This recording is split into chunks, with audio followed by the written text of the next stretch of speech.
So, Cliff, Tender, what did you think? I thought this was a thoughtful and provocative film, very provocative, actually. The more I watched it a few days ago, and the more I've thought about it since, the more provocative and kind of disturbing it becomes. Um, let's start with what it is. We've seen a few kind of these, it's somewhere in between documentary and fiction.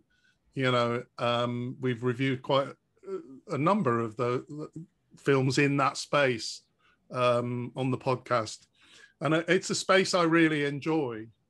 Kind of using non-actors, using, because I think these weren't actors. They were, I mean, at the end, they're just listed as people. I don't know whether, I mean, there are two writers credited with for a screenplay, so there clearly was a screenplay. But how much were these people acting, or how much were they just talking? I I don't necessarily need to know that. I like the fact that in that space it can be ambiguous. What's real, what's documentary, and what's fiction. So that fits in well with that series of films in that space that we've been seeing. I mean, obviously, the one thing that really stands out about this film is the kind of technical expertise in working with the light at the end of the day. And I thought it was really, beautiful to look at and really subtle. It really gave that feeling, the light and the sound, actually, it really gave that feeling of that kind of peaceful end of day feeling, which in a way so contrasted with how disturbing this film was, but in a really interesting way. And, at times it was literally breathtaking. I think that there was one scene where there was like a spotlight on people on the other side of the water, and there was like greens and yellows. And it was phenomenal because it was basically going dark. It was set at a time when it was going dark and the light was low. So often we couldn't see things very well. But I thought that technically it was kind of a masterclass in working with light. I did wonder if it's a little bit too clinical in doing that. But I kind of feel that, okay, the filmmaker really has a purpose in making it so technically beautiful. At first you think you're in the middle of this really nice place, but it's clear that this is just on the edge of an urban area, and probably an urban area that's not prosperous, let's say. And so in some ways kind of finding this little pocket of absolute kind of beauty and light and peace, I think it actually serves a purpose in it feels like it's not clinical, and actually it is deliberate. I found this film quite disturbing, and the more I've thought about it since, a lot of the conversations are quite troubling. Are quite basically this is a film about really disturbed children. I mean, some of them clearly are very disturbed, and it's like almost like an asylum. It's like this place where these really mentally ill people are with some real kind of emotional problems are kind of just being kept. They're not being treated, they're not being looked after. And I thought it was really interesting how much of the conversation in the film and much of what actually happens takes place off camera. I think it's really interesting how we're often just looking for a long time at a still shot, what seems like a still shot. It is a live picture, but this kind of still, technically amazing shot of light and this beautiful, scenery. but we're hearing the voices of the people in of the children in the film. And I thought it just felt, to me it felt fresh and original, and kind of bold for not, I mean, the main character, or one of the main people in it, Hugo, we never properly see him. There's a few times when we almost see him, but it's at least 10 minutes into the film before we even see a little bit of him. And I kind of like that. So I like the way it was constructed. I love the length. 40 minutes feels like a really interesting, it's longer than a short film, but it's a really compact study almost, and I really liked that. In terms of what this film is about, I thought it's kind of fascinating, because this is a group of young people, of children basically, talking in a way and clearly in situations which are well beyond their maturity, and talking with assurance about things that they can't really understand, but talking about them with a confidence and an assurance as if they do. And I think this is a really clever reflection of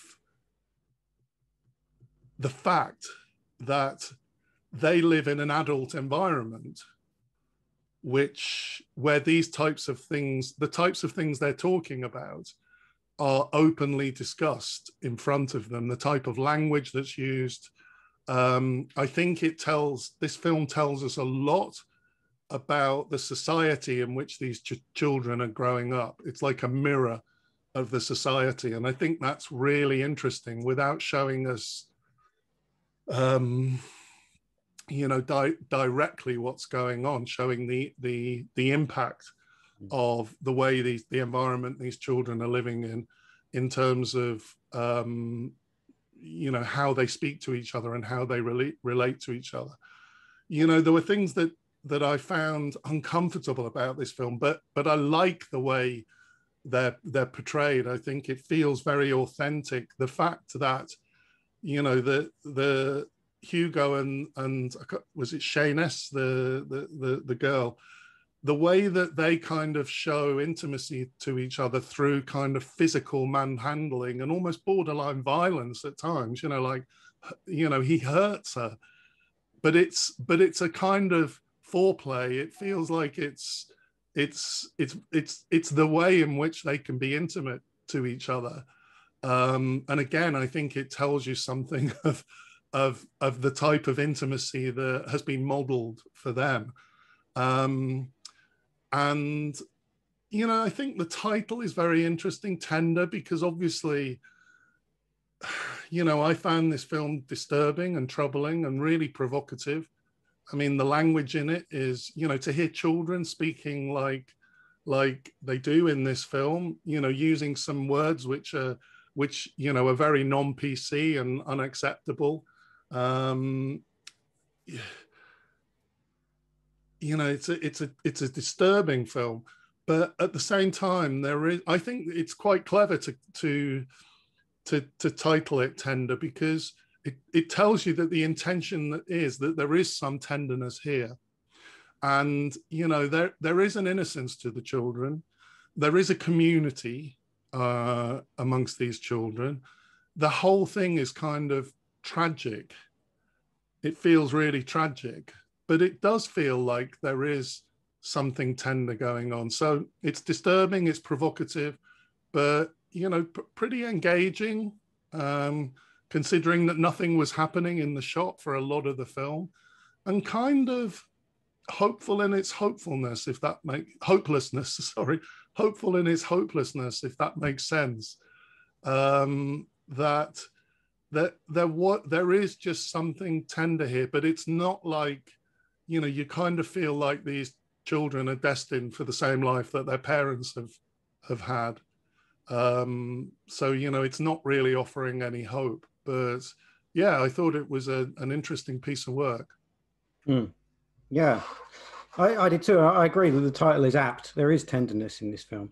The thing that came to mind when listening to you review that, I was reminded of a film class when I was in college, when I was about 17, and we had a particular module on shocking cinema, and the teacher showed us Nil by Mouth, the Gary Oldman film, and she showed it to us as an example of shocking cinema, not because of the violence in it, because there is some really unpleasant, difficult violence in that film, but because of the language, the way in which people speak to each other, which to her was shocking, an example of shocking cinema. And I remember watching it thinking, what's shocking about this, right?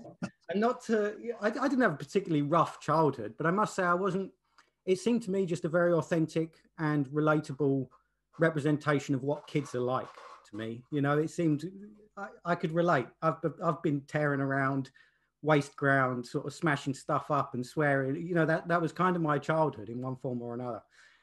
So I just found it a very authentic and realistic portrayal of a certain type of childhood from perhaps a fairly deprived background. You're right that it is technically very impressive, but it actually, that kind of made me a bit wary. And the fact that a lot of the action occurs off screen, I didn't actually find that intriguing or impressive. I found it a bit frustrating. And I think it's because, as I mentioned this when we were reviewing another film some time ago, another shorter one. I can't remember the title of it. It was that like Spanish one about the boys in the countryside. For the time being, I think it was called. But I was getting a bit cynical about this style of filmmaking because this film had been on a few minutes and I kind of knew what to expect. I knew that it was going to end by cutting to black in the middle of a sequence. I knew that it was going to be a kind of fragmentary storytelling, that it wasn't going to attempt to tie everything together. I was completely unsurprised when we kept cutting back to the same image, in this case, a lake filmed under natural light, often so murky that you couldn't make anything out. You know, these were technically proficient and interesting details in and of themselves, but put in the context of a filmmaking style that has become so prevalent, it's almost a cliche. I was apprehensive about the film, and I actually found it a bit sort of, I was really wary. Ultimately, I really enjoyed it. And I think that's partly because the performances, these naturalistic performances, are excellent. They're very, very good. It reminded me a bit of Vagabond, the Agnes Varda, and it also has the kind of poetry of Lynn Ramsey's Ratcatcher, though it has none of that film's more conventional ambitions in terms of telling a story. This film isn't necessarily interested in telling a particularly complex story. I like that the characters are these grubby urchins and they speak the language of the streets and they are scruffy and they're a bit violent. And I think it particularly struck a chord with me because I've been reading a lot of Victorian literature. You know, these are Dickensian kids. They reminded me as well of the kids from Zola's Earth, which is a really shocking book. I mean, that was a very late example of the Rougon-Macquart cycle. So I think it's like 1880. But these are basically feral children in Earth, you know, and they're just running amok in the countryside in France. So it could, you know, there's a whole lineage of this kind of this story, this focusing on, you know, deprived kids out in the sort of borders between industrial towns and the countryside, that I really enjoyed. And I think ultimately this is a type of filmmaking. This is a strong example of that type of filmmaking, and it's elevated by these excellent performances, and I think occasionally really striking moments of style. There is a moment where there's one of the little boys is waving a stick around, and suddenly this harpsichord piece comes in, and it's really striking, almost shocking, like thrilling, because it comes through a film that doesn't really have much score and doesn't have much expressive stylistic touches. So that when this very bold instance comes in, it's very arresting. And then sort of spurred on by how thrilling that moment was, I felt there was something almost Shakespearean about the film. You know, it's a story of this guy's loves, you know, with this loose framing device at the beginning. And so in the end, I found it quite brilliant. I really, really enjoyed it. But I am getting wary of this style of filmmaking, and the filmmaker has to do something quite interesting for me not to, you know, part of me wants to dismiss it as another one of them, you know. And as I say, the problem with identifying yourself with that filmmaking style is that it's got its own tropes now. You know, I can see it coming. And that's not necessarily a bad thing if you're going to do something interesting while knowingly using those tropes. But it's no longer striking or suggestive to suddenly cut to black and say, oh, that's the end, you know, because I've seen it dozens and dozens of times now, particularly in contemporary cinema. But it's a good film, I think. And you're right, 40 minutes is an excellent length for a film. Really quite a provocative running time, I think, because it's not long enough to commit yourself to a dense and complex story, but it's longer than a short film. And so you have to kind of find your way within that form and do something on your own terms. And I think ultimately this film does. Yeah. That's so interesting, isn't it? Because for me, I mean, clearly from what you've said, the style of this film is well-trodden ground. For me, it's not. I've not seen many films like this. So it feels, I mean, I think I said it felt fresh to me. It feels fresh and original as a style.